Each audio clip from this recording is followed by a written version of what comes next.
I put a killer in jail. It was the worst mistake I ever made. By 11 Velociraptors. I'll try to keep this concise, given that I'm in serious need of timely advice. I'm a college-bound high school senior, and since I'm about to be in debt for the rest of my life, I decided a few weeks ago to pick up a summer job. My friend Liam and I both found part-time positions at an ice cream store in town. Not the best paying job, but our schedules were flexible, and given the popularity, or lack thereof, of the shop, we basically got to sit on our asses all day and play video games on Liam's Steam Deck.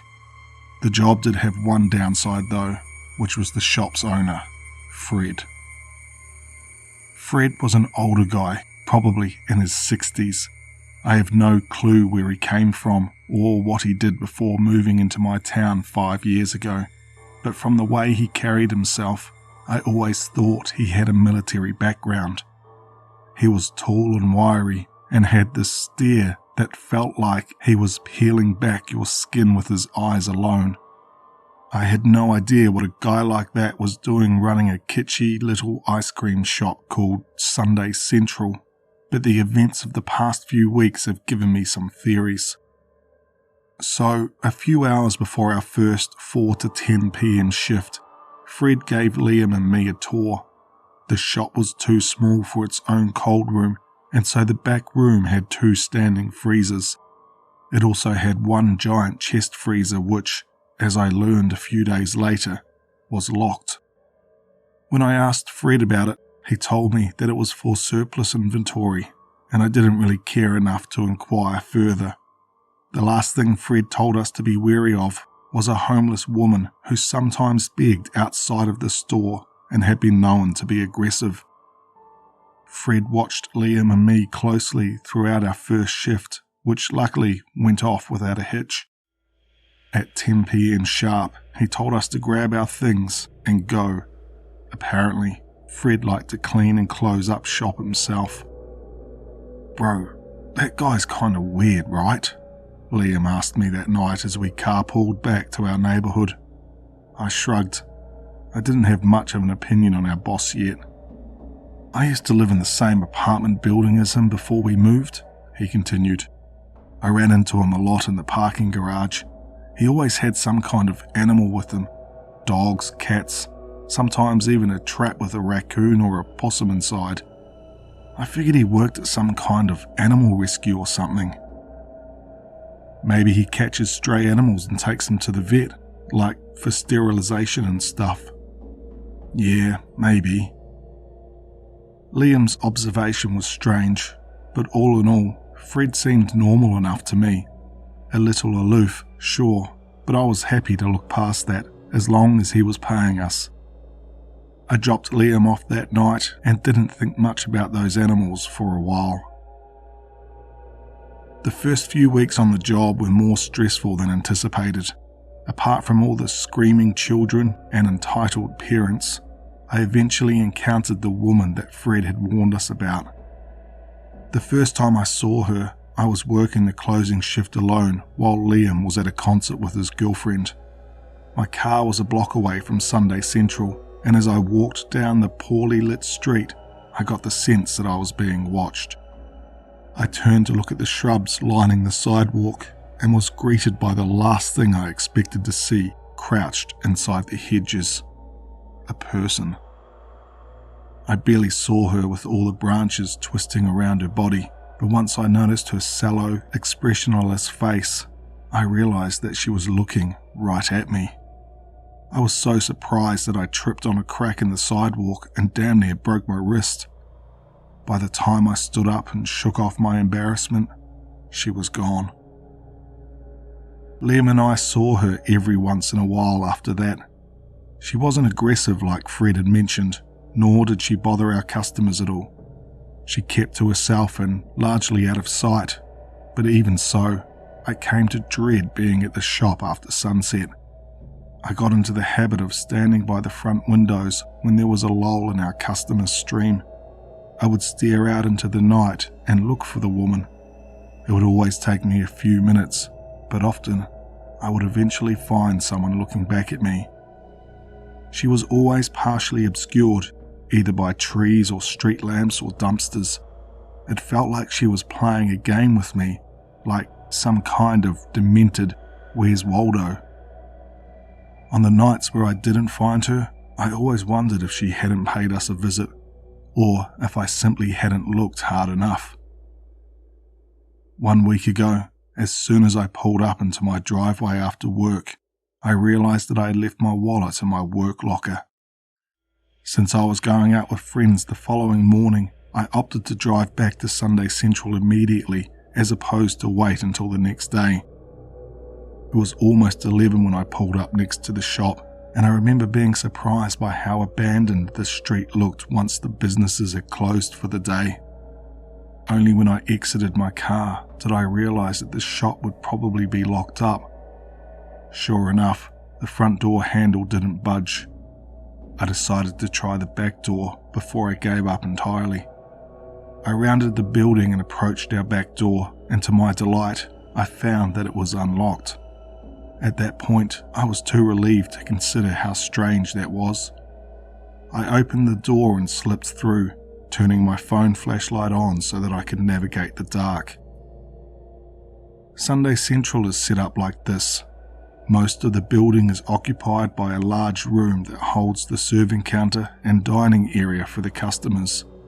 Behind the serving counter is a hallway that leads to the back door to the shop. On one side of the hallway is the bathroom and the break room, and on the other side is the freezer room. Once I entered through the back door, I turned into the break room. For some reason, I didn't want to turn on the lights. If the back door was unlocked, then Fred might still be around somewhere, and the thought of running into him in the middle of the night gave me the creeps. I just wanted to grab my wallet and slip back out as quickly as I could. Luckily, my wallet was exactly where I thought I'd left it. I grabbed it, put it in my pocket, and was just about to leave when I heard the back door open. Shit, I thought. If that was Fred and he found me snooping around with all the lights off, he'd probably think I was robbing the place. Could I be arrested for trespassing at my own place of employment? I wasn't in the mood to find out. Not knowing what else to do, I gently closed the locker and dove behind the break room couch. From my hiding place, if I peered around the side of the couch, I could see right across the hallway to the door to the freezer room.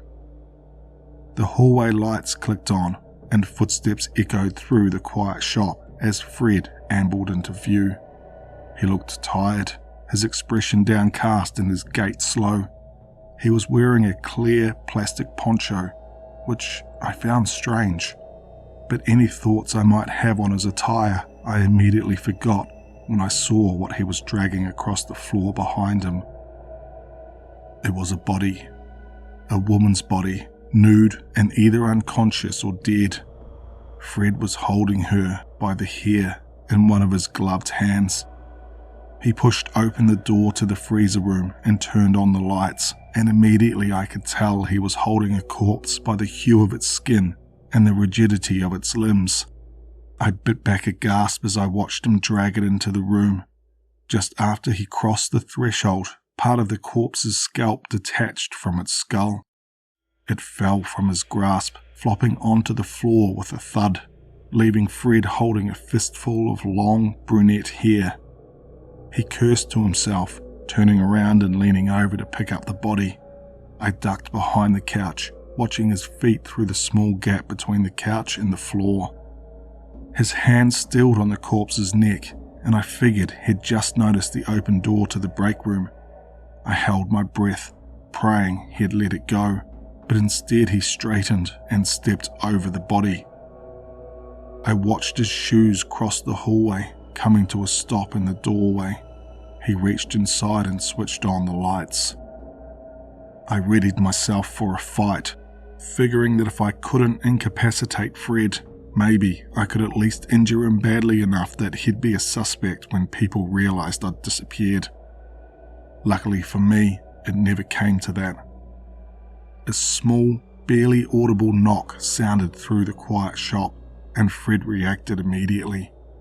He turned his attention back towards the corpse, picking it up off the floor and making his way towards the front of the store.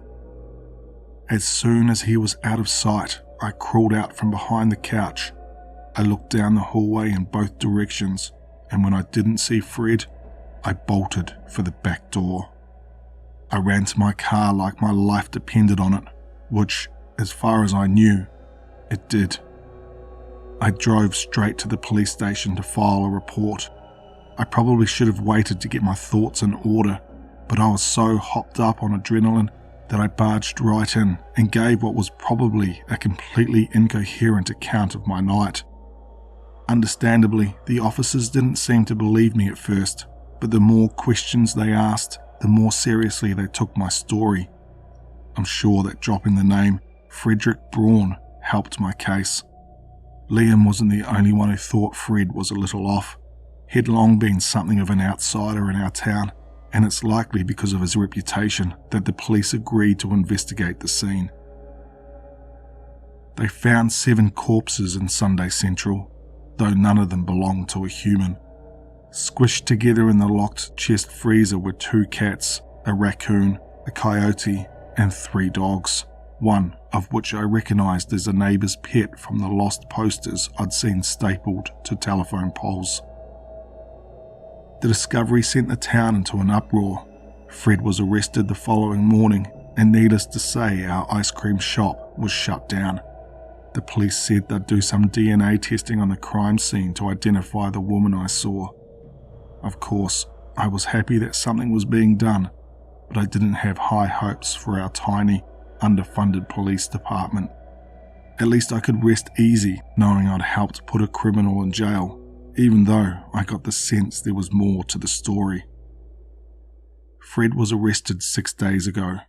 3 days after the incident, Liam and I were driving home from our friend's house across town.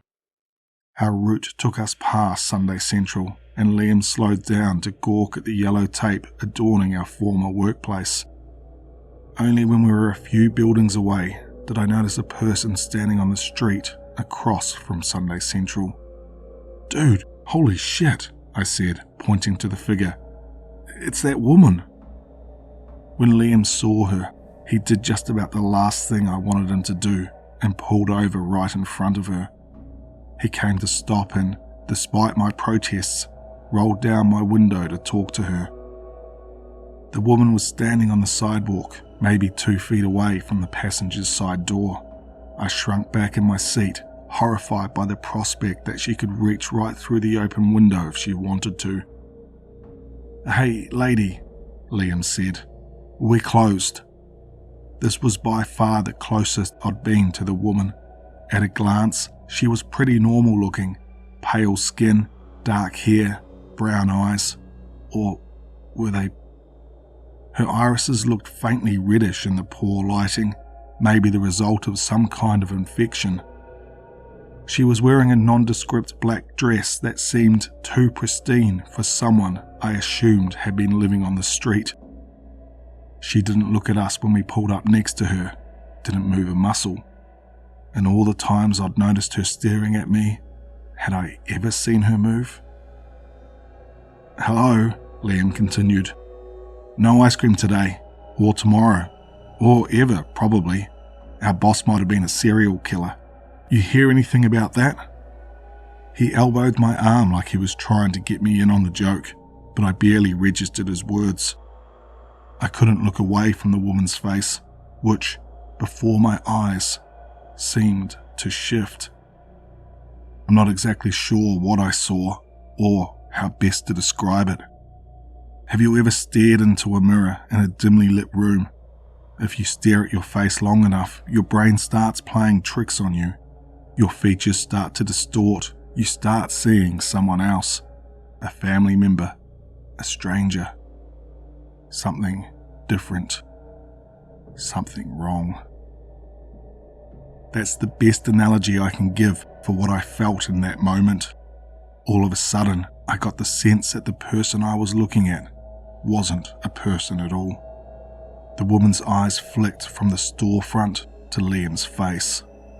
"Dude, drive," I said, reaching out to roll up the window. But drive, I practically screamed right into his face. Grumbling, Liam slammed on the gas and took us screeching down the road. I turned in my seat to watch the woman as we left. She didn't move an inch all the while. Call me a coward if you want, but between that encounter and what I'd witnessed at Sunday Central, I haven't been eager to leave my house for the past few days. Even now, as I write this, the memory of that woman makes me feel ill. I've never, in my entire life, seen something so uncanny, and the fact that Liam didn't notice anything made me feel like I was losing it. I mean, I had just seen my boss dragging someone's dead body across the floor of an ice cream shop. Some degree of paranoia wouldn't be all that out of the question. For the past few days, I've been staying at home with my grandma, playing cards with her and keeping an eye on the news. It took days for the police to make any headway on the Frederick Braun case, but yesterday morning they seemed to have finally made a breakthrough. From a strand of hair left on the floor at Sunday Central, they were able to identify the body I'd seen as 34-year-old Alicia Winters. The only problem? Alicia Winters died 4 days before the incident. She'd been involved in a fatal car crash and was 6 feet underground in our town cemetery. Or at least, she should have been. When police exhumed her grave, they found an empty casket. Alicia's grave wasn't the only one that had been disturbed. Investigative efforts turned fully towards the cemetery, where it was found that several other graves had fallen victim to unauthorized disinterment. At the time of writing this, they've found 8 empty caskets, and I have a feeling that the number will continue to rise. I had trouble wrapping my head around the news. What motive could Frederick possibly have had for killing those animals and stealing those corpses? How long has all of this been going on? And maybe the most important question of all, where were the corpses? I got a phone call last night. I'd already passed out in front of the TV and was awoken by my cell phone vibrating in my pocket. It was 4 in the morning when I picked up Liam's call. Hello? I asked groggily. She's at my bedroom window. I sat bolt upright. Who? I asked, though deep down I already knew. I just woke up and I don't... She's just standing outside. You have to call the police. Are your parents there? My parents and sister. His voice was shaky and small. I've never seen a person with teeth like this. Liam, you've got to call the police now, man. Wake up your parents and call the police right now. He sucked in a sharp breath. Okay, yeah. I'll call the police. Text me when they get there, okay? I will. He hung up after that, and I was alone in the quiet dark again. I don't know what I was thinking. I shouldn't have let him go. I should have called the police on his behalf. Instead, I waited for a text that never came. For hours I sat on the couch, looking at my reflection in the TV screen in front of me, watching my face distort into something foreign, something inhuman. In the morning, the light streaming in through the living room windows broke me out of my trance. I forced myself to get up and get in the car, and I drove like a maniac to Liam's house. We were such good friends, you know. I had my own set of keys to his place. His parents joked that I was their second son. The adult human skeleton has 206 bones. I found maybe 40 of them. Vertebrae splintered and tucked into his mattress, half a rib cage discarded on the floor, something long, maybe a femur or a tibia, embedded in his wool. How strange it was that for all the carnage, all those scratches and dents in the floor and the ceiling, I didn't see a drop of blood. His parents and youngest sister were in a similar state. I didn't find them myself. I called the police after seeing what I saw in Liam's room, but I could tell from the officers' expressions that they had been similarly brutalized. They took me in for questioning, of course, since I've now been found at the centre of 2 crime scenes, but I doubt I offered them any valuable answers. I don't know what has descended on my town. I don't know exactly what it did to Liam's family or why, but I suspect the person with all the answers, the person who was protecting my town all this time without anyone knowing, is currently behind bars because of me. Maybe I can find a way to talk to him. Maybe I can find a way to convince everyone of his innocence. If not, then I'll have to take matters into my own hands. I'll have to feed the monster I set free. I just want to thank 11 Velociraptors for allowing me to narrate that story. If you liked what you heard here, head over to their Reddit page and show them some love. I'll leave a link for the original story in the description below. If you're new here, please consider subscribing, and as always, stay tuned for one more nightmare.